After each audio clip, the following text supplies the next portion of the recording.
Entonces, ¿qué es lo que deberíamos de hacer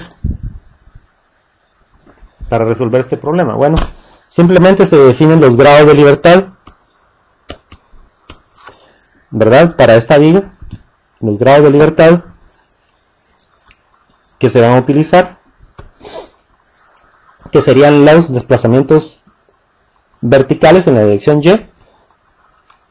Y las rotaciones respecto al eje Z en cada uno de los puntos A, B, C y D, los nodos naturales para esta viga, para esta estructura. Entonces tendríamos, en el punto A tendríamos el desplazamiento vertical B sub A y la rotación respecto del eje Z, teta sub Z. En el punto B tendríamos la rotación respecto del eje Z, teta sub ZB y el desplazamiento vertical B sub B, siendo este desplazamiento vertical B sub B un grado de libertad especificado en 0, al igual que el desplazamiento en el punto C, B sub C. Y además en el punto C también tendríamos la rotación teta sub ZC. Y en el punto D tendríamos el desplazamiento vertical B sub D y la rotación respecto del eje Z, teta sub ZD.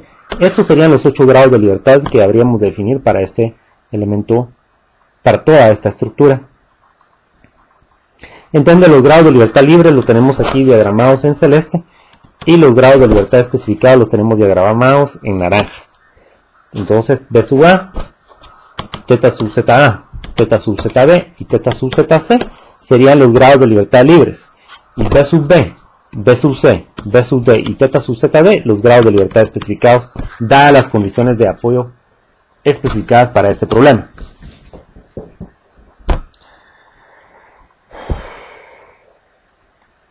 Entonces tendríamos que calcular los coeficientes de rigidez para cada uno de los tramos.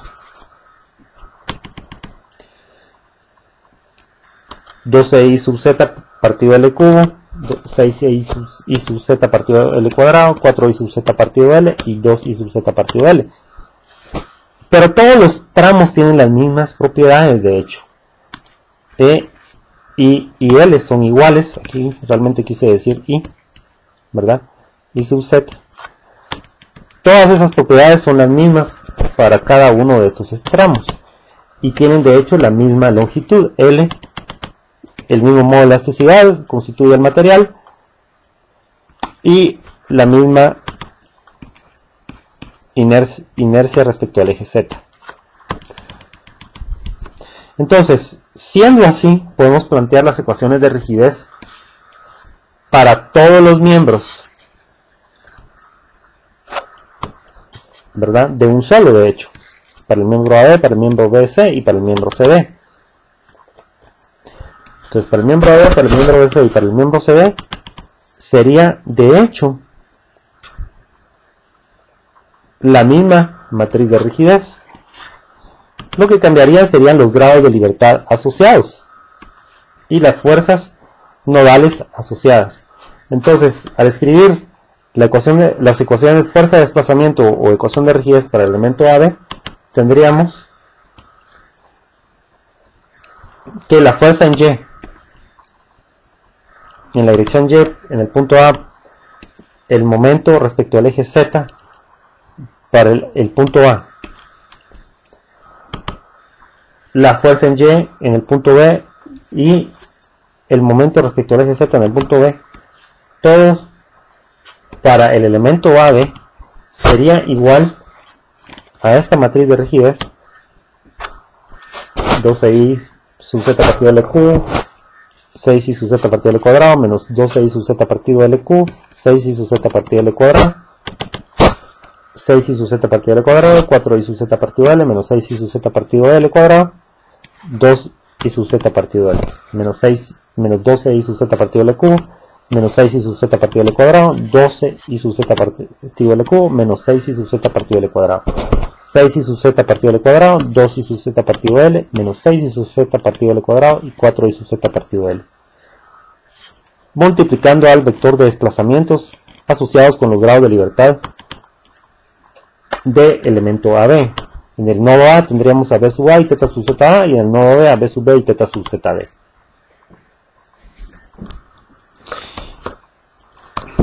Y esa sería la relación fuerza-desplazamiento para el elemento AB. Pero resulta ser de que para el elemento BC, lo único que tendríamos que cambiar serían las fuerzas, el nombre de las fuerzas y de los grados de libertad en el vector de fuerzas F y en el vector de desplazamientos delta. Entonces aquí tendríamos FY B, MZD, FYC y MZC. Estos dos, las acciones, las fuerzas o las acciones nodales en el punto B, y estas las acciones nodales en el punto C del elemento BC, iguales a la misma matriz de rigidez. Aquí se me olvidó decirles que tenemos que premultiplicar por esta constante E, ¿verdad? Lo mismo para la matriz de rigidez de este elemento, que es de hecho la misma que para la del elemento AB, excepto que ahora tenemos los grados de libertad asociados del elemento BC. ¿Cuáles son? B sub B, teta sub ZB, y B sub C y teta sub ZC.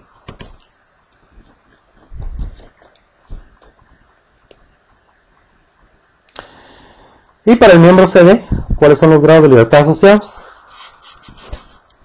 B sub C y teta sub ZC, y B sub D y teta sub ZD. Tales serían los grados de libertad, los desplazamientos en los grados de libertad en el vector delta. B sub C, teta sub ZC, B sub D, teta sub ZD. Y las fuerzas serían FY sub C y MZ sub Z, M sub ZC, FYD y MZD. Todas para el elemento CD. Entonces ya tenemos esas tres matrices, tres relaciones fuerza-desplazamiento, del elemento AB, del elemento BC y del elemento CD, y lo único que quedaría sería ensamblar en la matriz de rigidez de la estructura.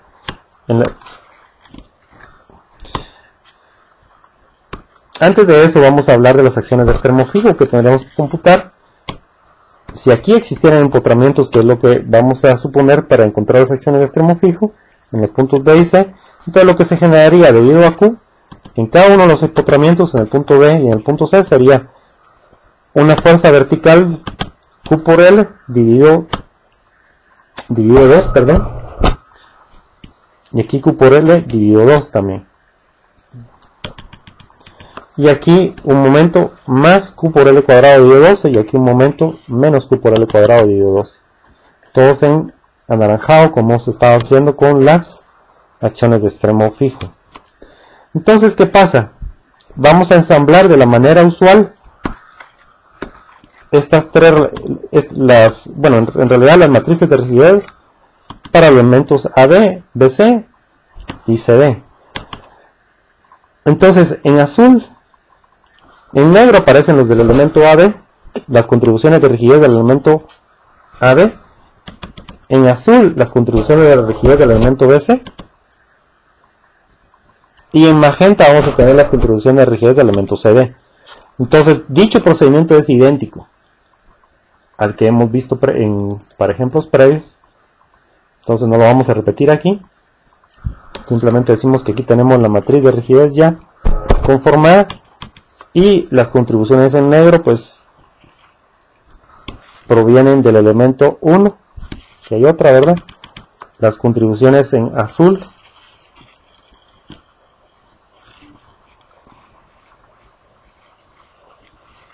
del elemento 2, y las contribuciones en magenta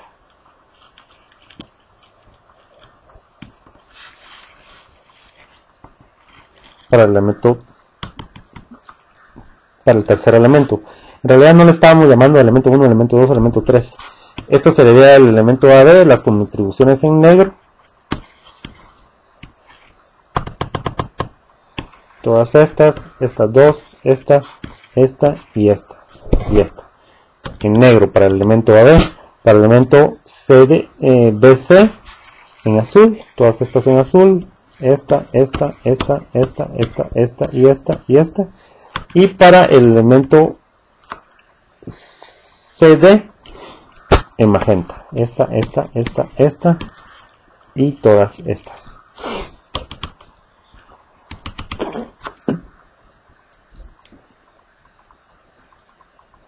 Entonces el proceso de ensamble simplemente es el mismo, donde caigan contribuciones en las ubicaciones en que caigan contribuciones provenientes de elementos diferentes, simplemente se suman, y aquí estaría la matriz de rigidez resultante.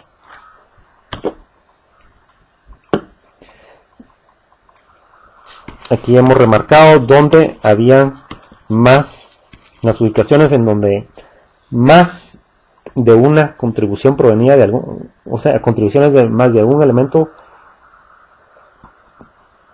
se tenían en cada una de las ubicaciones. Ahí las hemos remarcado en negrita.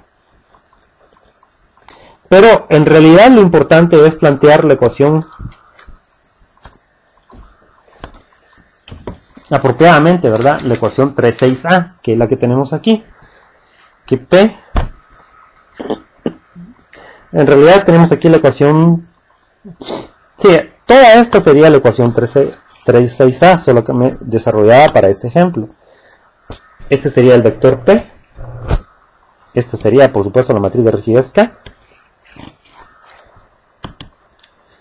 y este sería el vector delta. Y todo este sería el vector de las acciones de extremo fijo, P superíndice F. Entonces, que hemos dicho que P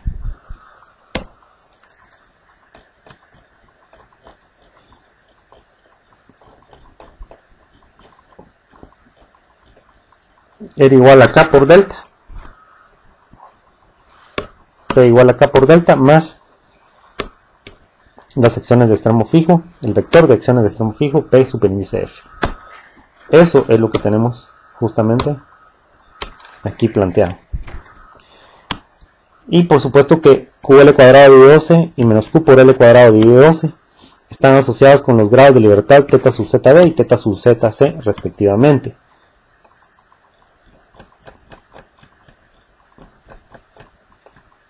Es decir, θ sub ZB y θ sub ZC, donde los momentos de extremo fijo están siendo aplicados debido a la carga uniformemente distribuida entre B y C.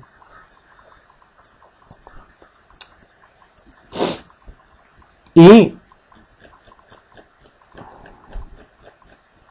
Q por L dividido 2 y Q por L dividido 2 están asociados con los grados de libertad B sub B y B sub C, desplazamientos verticales en el punto B y en el punto C,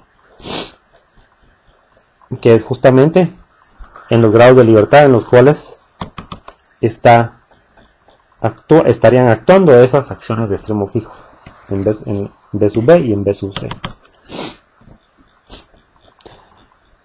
Y aquí nos queda ya definida el vector.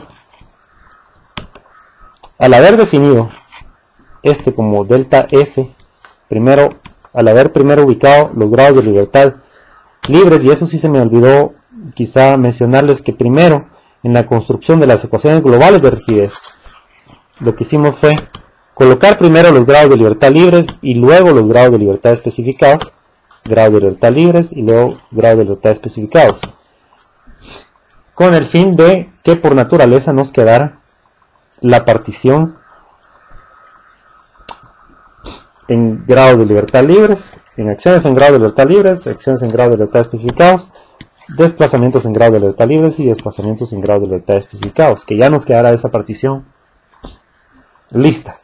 Y entonces por naturaleza aquí nos quedó el vector P superíndice F, aquí nos quedó el vector P superíndice F subíndice F minúscula, P sub F superíndice F, es decir,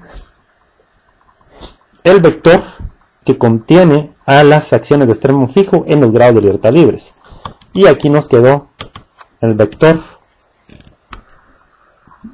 P superíndice S, subíndice S, es decir, el vector con las acciones de extremo fijo en los grados de libertad especificados. Entonces, ¿qué tenemos? Ya lo habíamos dicho. Derivado de esta partición que tenemos acá, aquí en realidad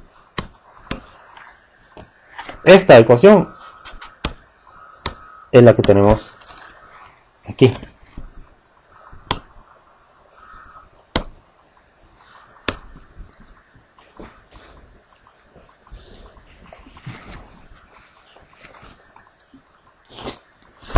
Entonces, siendo así,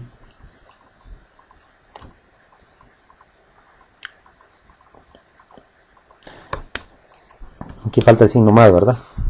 Entonces, ya teniendo esta ecuación planteada en términos de las variables específicas de este problema, utilizamos la ecuación 3,7a, que es de hecho la que tenemos aquí, utilizando la partición de arriba, que P sub f es igual a KFF por delta F más KFS por delta S, pero delta S es un vector de ceros, entonces no tomamos en consideración, por supuesto, ya ni siquiera este término, y despejamos. Entonces nos queda que P sub f es igual a KFF por delta F más la partición de P superíndice F perteneciente a los grados de libertad asociada con los grados de libertad libres. P superíndice F, subíndice F minúsculo. Entonces PF es igual a KFF por delta F más PFF. Entonces lo que implica aquí es despejar delta F, esto ya lo habíamos hecho. P sub F lo pasamos del otro lado. Entonces nos queda P sub F menos P sub F menos P sub FF. Aplicamos K inversa a ambos miembros de la ecuación. K inversa por K inversa es la matriz identidad.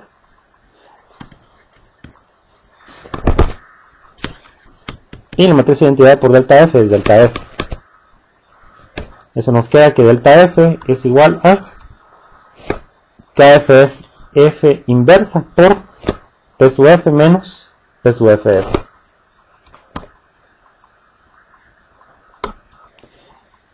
Eso es justamente lo que tenemos acá.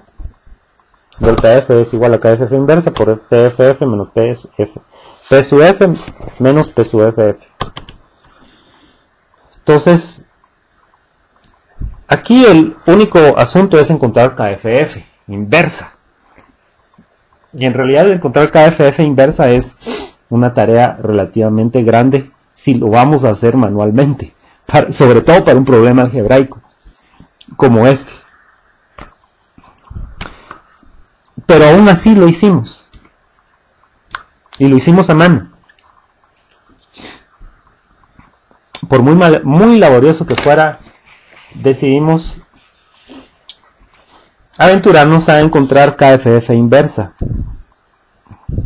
Entonces KFF, de hecho, es la partición superior izquierda que nos quedó aquí.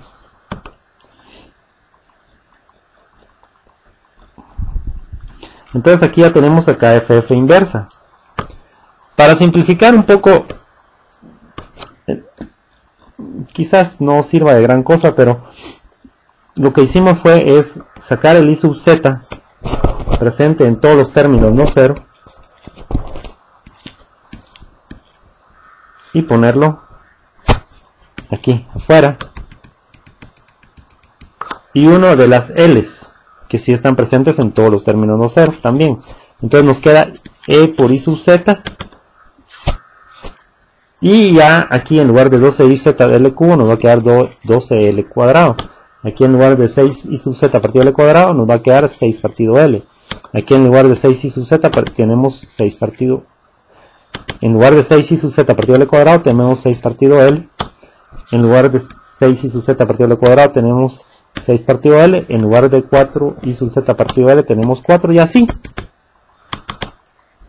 hasta llegar a que en lugar de 8 i z partido L tenemos 8 en esta ubicación. Entonces agarramos esta matriz y encontramos su inversa. ¿Cómo lo hicimos? Bueno, pues siguiendo el procedimiento usual.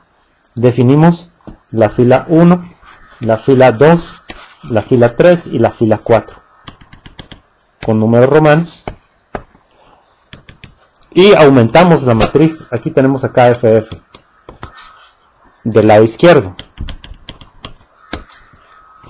y del lado derecho tenemos a la matriz identidad correspondiente a una matriz de 4×4 como lo es KFF en nuestro problema. Entonces, ¿cómo realizamos el proceso de eliminación? Bueno, o de conversión, o del proceso de cálculo de KFF. En realidad de lo que se trata es de hacer operaciones o ejecutar operaciones válidas entre las filas de nuestra matriz KFF y de la matriz aumentada que tenemos del lado derecho, que es la matriz identidad, de tal forma que al final nos quede al revés la cosa. Del lado izquierdo, donde teníamos KFF, nos quede la matriz identidad, y lo que va a quedarnos del lado derecho, de hecho, va a ser KFF inversa, al así haber obtenido finalmente de haber resultado la matriz del lado izquierdo en la matriz identidad.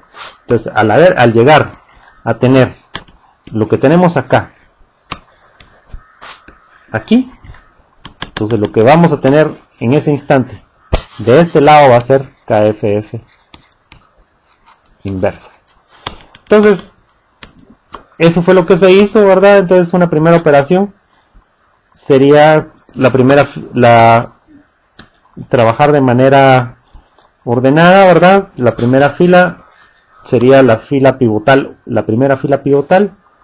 Entonces habría que convertir en 1 este primer elemento. Eso se realiza al multiplicar esa primera fila, la fila 1, por el inverso de este primer elemento, que es 2L cuadrados.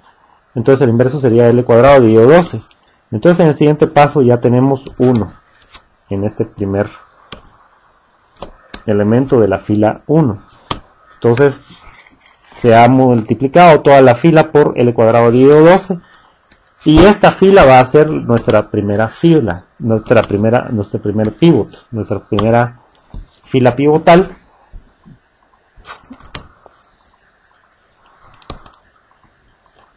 Y a la fila 1, ¿verdad? Más bien, la fila 2 va a ser multiplicada por un factor, a la fila 2 se le va a sumar la fila 1 por un factor tal que, al sumar el primer elemento de la fila 1 más el primer elemento de la fila 2 más el primer elemento de la fila 1, obtengamos 0. Ese es el objetivo. Entonces, ¿cuál sería ese factor? Por el cual habría que multiplicar la fila 1 de tal forma de que al sumar el elemento de la fila 2 con ese elemento de la fila 1 nos da 0. Bueno, pues es obvio que ese factor es menos 6 por L, menos 6 partido L. Entonces, la segunda fila, si a la segunda fila le restamos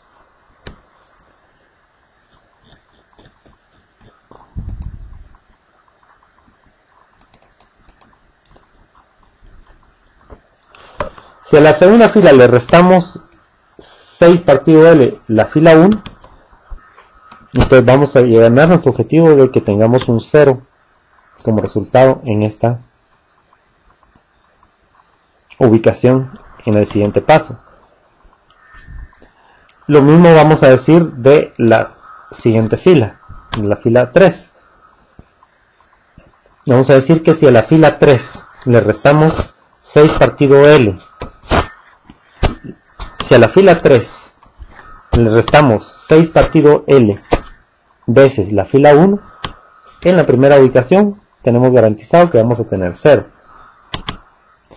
Y en la cuarta fila de hecho no tenemos que hacer nada porque ya tenemos 0 en esa ubicación, en el primer elemento de la primera fila. De la cuarta fila, perdón. Entonces solo tenemos que ejecutar estas dos operaciones en este primer paso, con la fila pivotal siendo la primera fila. Entonces al ejecutar dichas operaciones,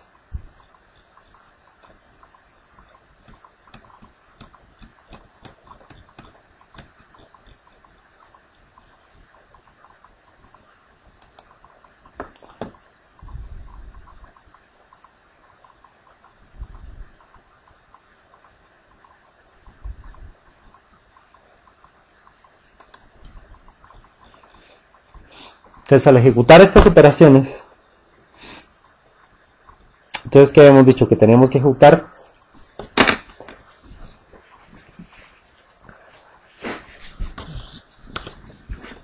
que a la fila 2 le íbamos a restar 6 veces la fila 1. Entonces una manera de realizar esta operación, pues aquí la tenemos. Bien vale la pena hacerla, documentarla, ¿verdad? Entonces colocamos la primera, la fila 2 en este caso, y aquí tenemos a la fila 1, 3 multiplicada por 6L, ¿verdad? Entonces el primer elemento sería 6L menos 6L por 1, de hecho, que sería 0. Y ese sería el resultado que iría acá. La segunda fila, perdón, el segundo elemento sería 4 menos 6 por L por L medios. Eso nos va a dar 1. El tercer elemento sería 2 menos 6 por L por L medios. Eso es menos 1. El cuarto elemento sería 0 menos 6 por L por 0. Eso es 0. Y así sucesivamente en todos los demás elementos, incluyendo los correspondientes a la matriz aumentada del lado derecho. Por ejemplo, aquí tendremos 0 menos 6 por L cuadrado dividido 12. Eso es menos L medios. 1 menos 6 por L por 0. Eso da 1. 1 menos 6 por L por 0. Eso nos va a dar, perdón, 0 menos 6 por L por 0. Eso nos va a dar 0. Y 0 menos 6 por L por 0. Eso nos va a dar 0. Y aquí estaría el resultado de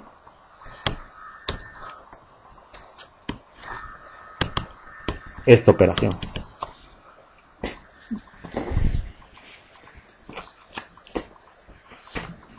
Lo mismo hacemos para la fila 3, a la cual le restamos 6 veces 6 partido L por la fila 1, ¿verdad? Dicha operación la tenemos documentada aquí.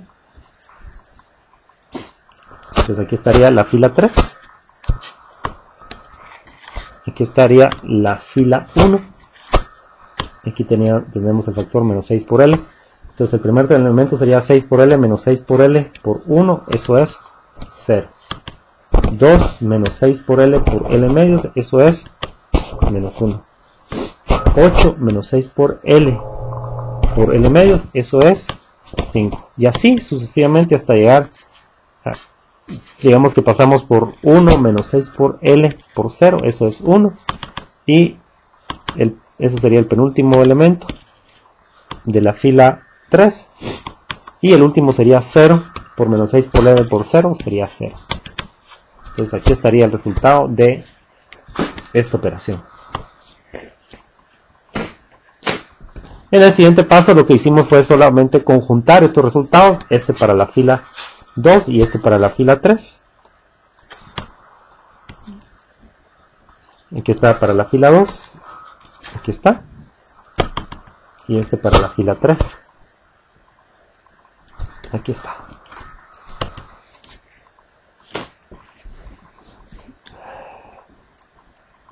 Entonces estos serían los resultados de este primer paso. En el segundo paso tenemos que colocar a la fila pivotal como la segunda fila como la fila pivotal, de tal forma que vamos a eliminar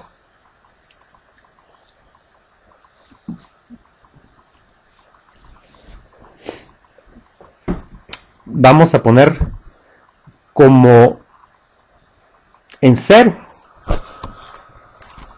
¿verdad? Lo que vamos a hacer es realizar operaciones entre filas de tal forma de que todos los elementos de la segunda columna sean 0, excepto el correspondiente a la fila pivotal, que en este caso sería la fila 2, en el cual sí va a seguir siendo 1 ese valor. Entonces nuestro objetivo es que aquí tengamos un 0, aquí tengamos un 0, y aquí pues no vamos a tener que hacer nada porque ya de hecho es 0. Entonces, como se obtiene es a través de restarle a la fila 1 L medio de la fila 2 y a la fila 3 sumarle la fila 2. En esos dos casos vamos a tener 0 aquí y 0 acá. Y se realizó el procedimiento de la misma manera. Entonces, para la fila 1, que la copiamos aquí, menos la fila 2 por menos L medios, por L medios, ¿verdad? Aquí la tenemos.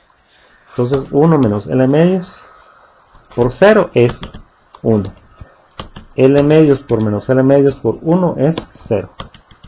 L medios por menos L medios por menos 1 es L. Y así sucesivamente hasta llegar al último elemento, que de hecho es 0 por menos L medios por 0 es 0. Ya tenemos la fila 1 resultante para el siguiente paso. Y para la fila 2 lo mismo, ¿verdad? Es para la fila 3, perdón. Aquí tenemos la fila 3, no sé si ve que es la misma que tenemos aquí. Más una vez la fila 2, que es la fila pivotal. Entonces 0 más 1 por 0 es 0. Menos 1 por 1 más 0. Perdón, menos 1. Menos 1 más 1 por 1 es 0. Menos 5 por 1. 5 más 1 por menos 1 es 4. Y así sucesivamente hasta llevar al último elemento. 0 más 1 por 0 es 0. Y aquí estaría la fila 3 resultante. Entonces tenemos la fila 1 y la fila 3. Esas las vamos a sustituir y las vamos a colocar aquí.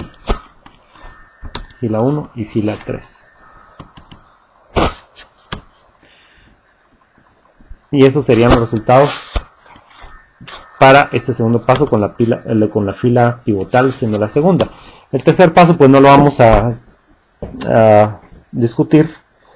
Simplemente en el tercer paso sería la tercera fila, sería la fila pivotal, y el objetivo es de que aquí tengamos como resultado de las operaciones entre filas valores en esas ubicaciones de 0, y así lo hicimos siguiendo un procedimiento similar. Y luego la fila pivotal pues fue la fila 4, de tal forma que en la cuarta columna, en estas tres ubicaciones, las operaciones que realicemos entre filas van a ser tales que obtengamos estos ceros en estas ubicaciones. Entonces, siendo así, así lo ejecutamos y finalmente obtuvimos la matriz de identidad del lado izquierdo. Y en el lado derecho, donde originalmente teníamos a la matriz de identidad, ahora tenemos justamente a el inverso de la matriz que aquí teníamos originalmente. Que originalmente teníamos de este lado.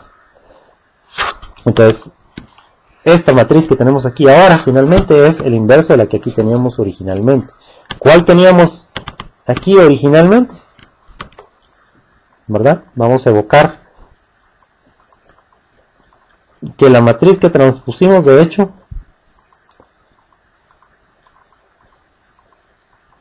fue esta. Entonces la que encontramos aquí de hecho es la inversa de esta.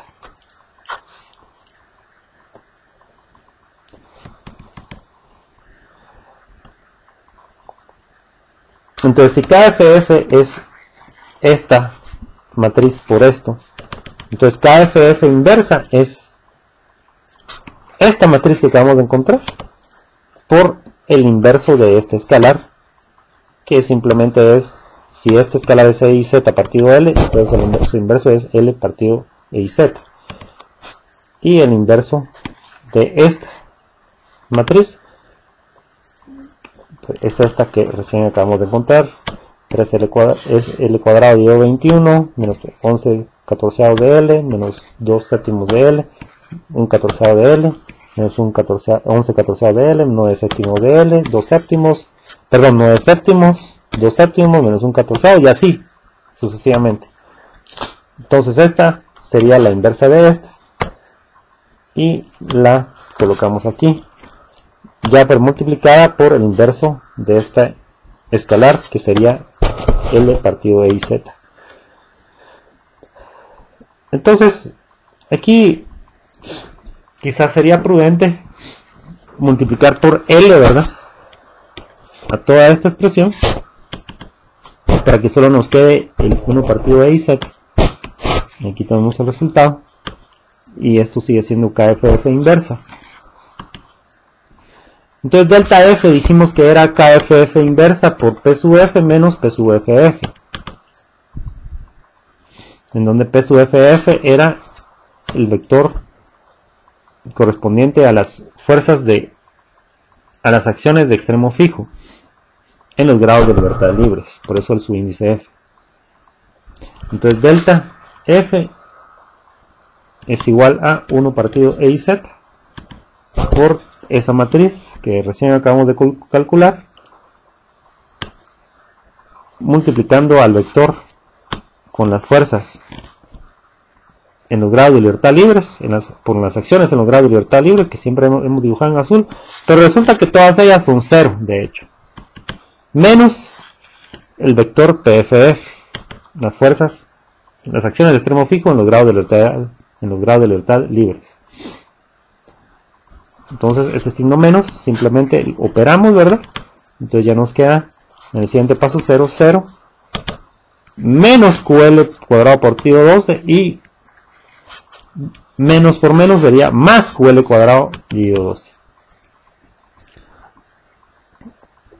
Entonces ya solo es una cuestión de calcular, ¿verdad? Simplemente sería B sub A sería igual a 13L cubo por 0. Menos 11 catorceavo de L cuadrado por 0. Menos 2 séptimos de L cuadrado por menos QL cuadrado dividido 12. Aquí está esa operación. 1 catorceavo de L cuadrado por más QL cuadrado dividido 12. Aquí está esa operación. Entonces al sumar esto nos da 5 partido 168 de QL a la cuarta. Siempre multiplicado por supuesto por 1 partido EIZ.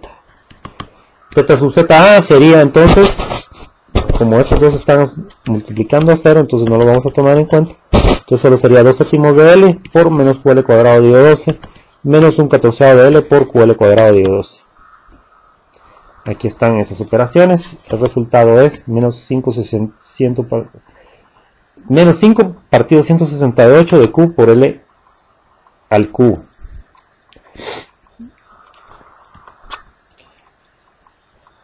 Teta sub ZB sería este por este más este por este. Aquí están esas operaciones.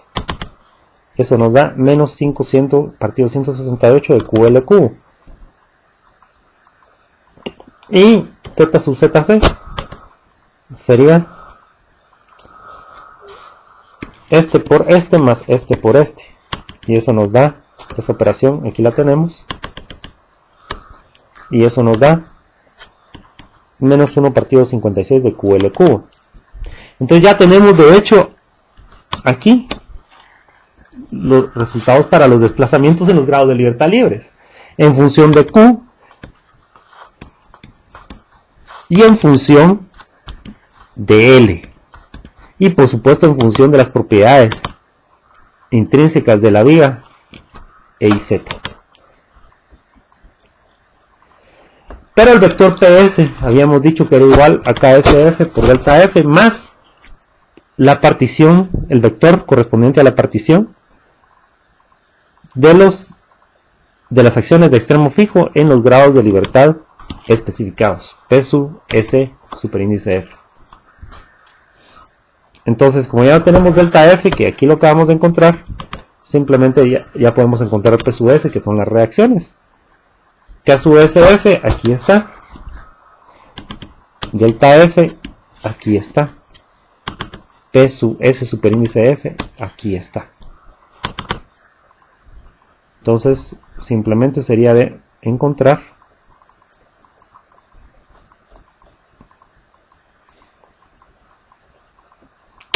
a través de operaciones matriciales el resultado de la reacción Y en el punto D, la reacción Y en el punto C, la reacción Y en el punto D y el momento respecto al eje Z en el punto D. Momento reactivo, ¿verdad? Entonces, al realizar esas operaciones, por ejemplo, aquí nos queda menos 12 por 5, lo que tenemos acá, más menos 6 por menos 5, lo que tenemos acá, más 0 por menos 5, que es lo que tenemos acá, más 6 por 3, que es lo que tenemos aquí. Todo eso multiplicando a L.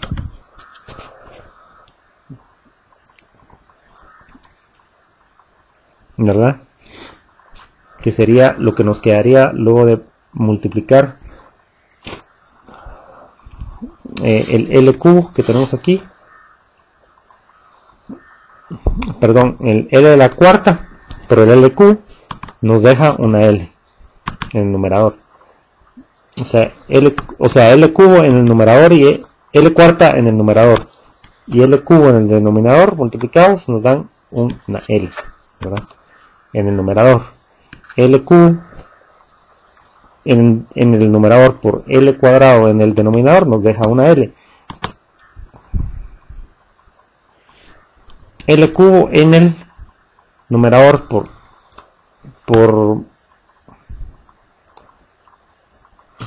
0, ¿verdad? Pues en este caso sería, vamos a ver,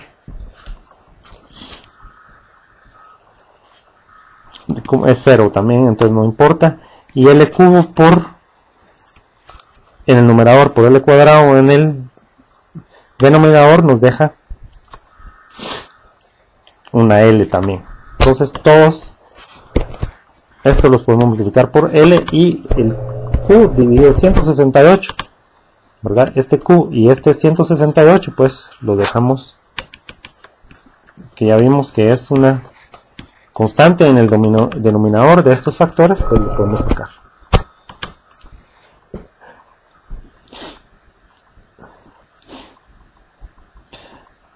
Entonces la sumatoria de esto más este QL medios nos tiene que dar la reacción en el punto B, en la dirección vertical. Entonces todo esto nos va a dar menos 12L. Y aquí tenemos QL dividido 2. Pero este menos 12L, recordemos que está multiplicando a Q partido 168. Entonces, ¿qué tenemos en realidad? Menos 12Q por L partido 168 más Q por L medios. Esto nos da 3 séptimos de Q partido L. Perdón, de Q por L. Y si realizamos las demás operaciones, eso sería para R y B. Aquí tendríamos para R y S, sería este por este más este por este, perdón, para R y S sería este por este más, para R y S sería este por este más este por este. Aquí los tenemos, más el QL medios correspondiente al grado de libertad del desplazamiento vertical en el punto C. Aquí lo tenemos. Entonces esto por esto más esto, de hecho es 30L por Q partido 168, nos da 30Q por L dividido 168, más el QL medios, eso nos da 19/28 de Q por L. Esa sería la reacción en el punto C. Y la reacción en el punto D, de hecho sería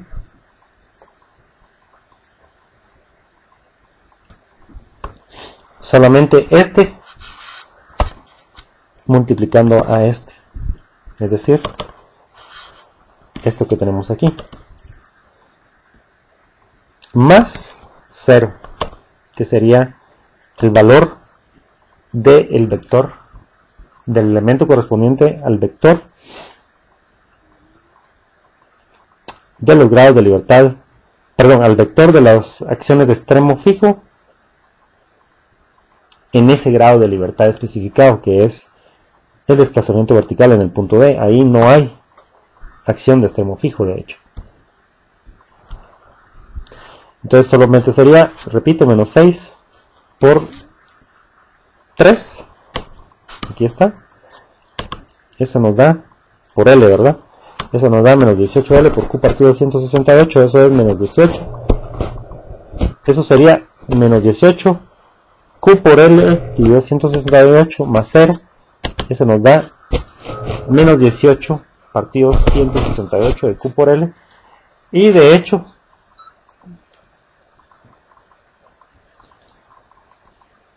$168 dividido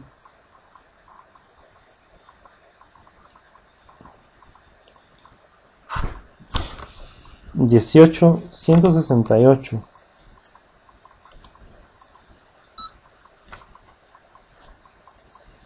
dividido 9, perdón,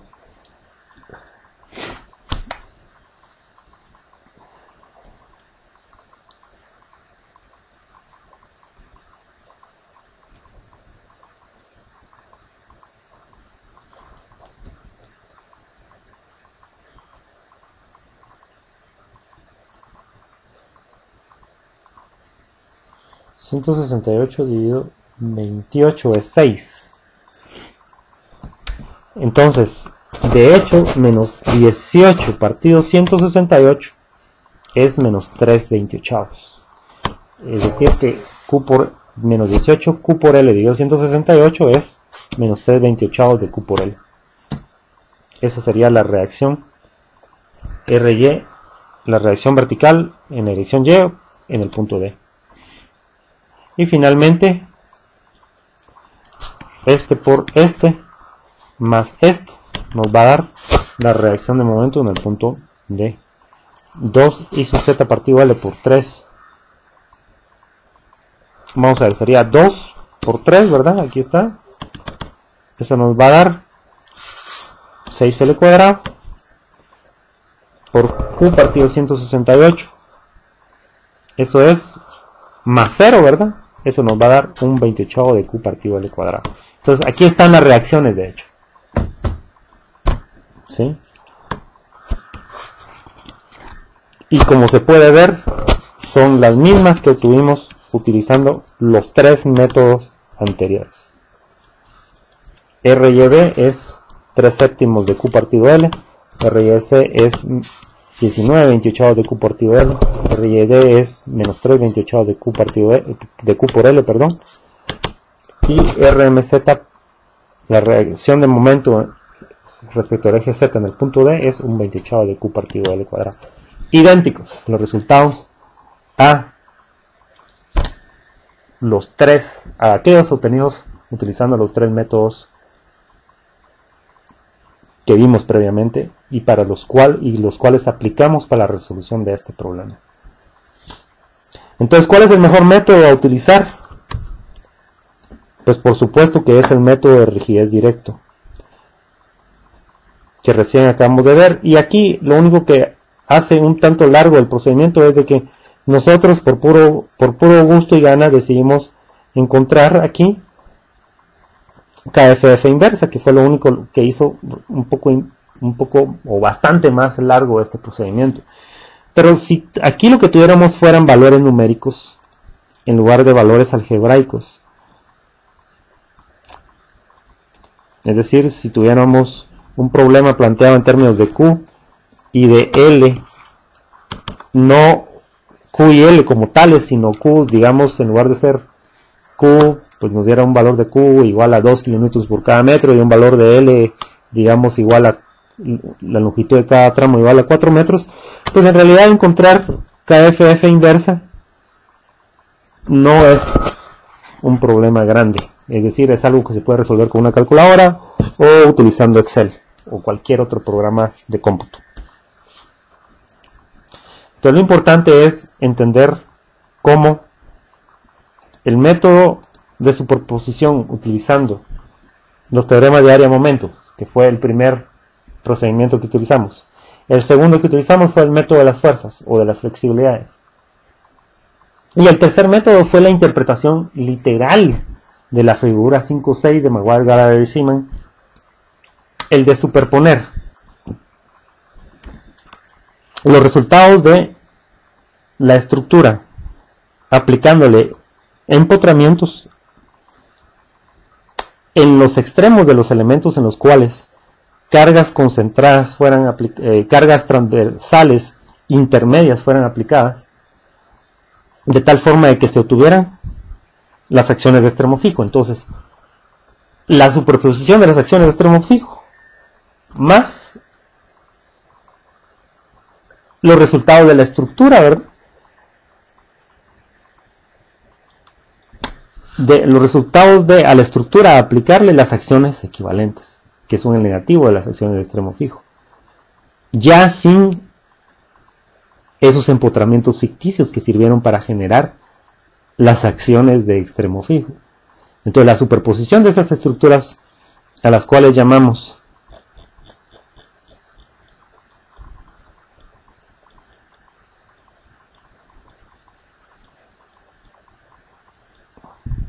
a la estructura con P superíndice F aplicada, le sumamos los resultados de la estructura con P superíndice E en las acciones equivalentes aplicadas, ¿verdad? Ya sin las restricciones, sin los empotramientos aplicados, ¿verdad? Sino solamente a la estructura real aplicadas las acciones equivalentes. La superposición de esas dos nos iba a dar como resultado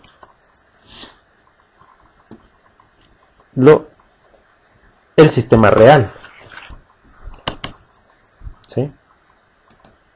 Y por lo tanto el diagrama de corte de la estructura con las acciones de extremo fijo aplicadas más el diagrama de corte con las acciones equivalentes aplicadas a la estructura original nos va a dar el diagrama de corte en la estructura, en el sistema real. Y el diagrama de momento para la estructura con las acciones de extremo fijo aplicadas más el diagrama de momento de la estructura con las acciones equivalentes aplicadas nos va a dar el diagrama de momentos de la estructura real, con la salvedad de que para la estructura con las acciones de extremo fijo aplicadas, en realidad lo único que aplicamos es dichas acciones, ¿verdad?, a la viga,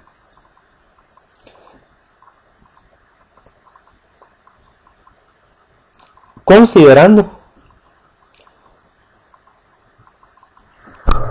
¿verdad?, que lo que tenemos son empotramientos en los puntos B y C, en este caso, los extremos naturales de los elementos en los cuales cargas transversales existan en sus puntos intermedios.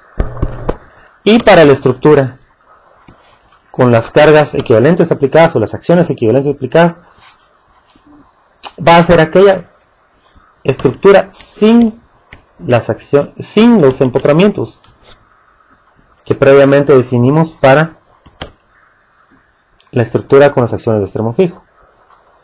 Las acciones de extremo equivalentes sí se aplican a la estructura real, con las condiciones reales. Eso es lo único que teníamos que tener en cuenta para esa tercera forma.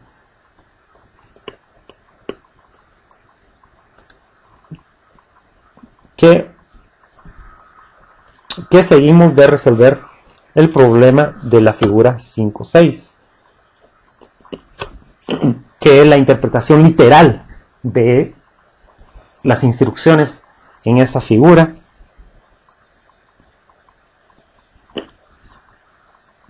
presentadas por los autores Maguire, Gallagher y Siemens. Y la cuarta manera,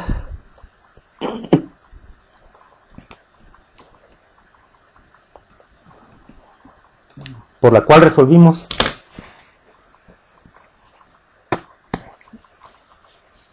este problema, fue a través del método de rigidez directo.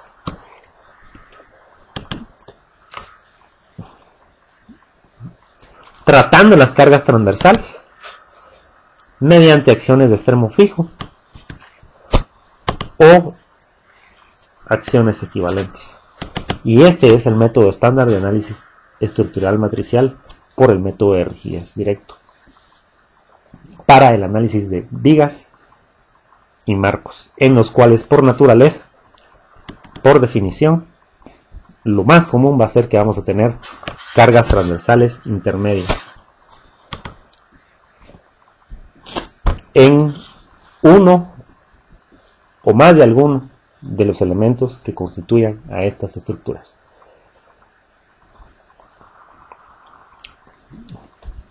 Entonces esperamos que este video, quizá un tanto trillado en algunos momentos, pero definitivamente valioso en términos de comparación entre diferentes métodos de análisis estructural, nos lleven a una comprensión más profunda de el tratamiento de las cargas intermedias en análisis estructural matricial por el método de rigidez directo. Muchas gracias.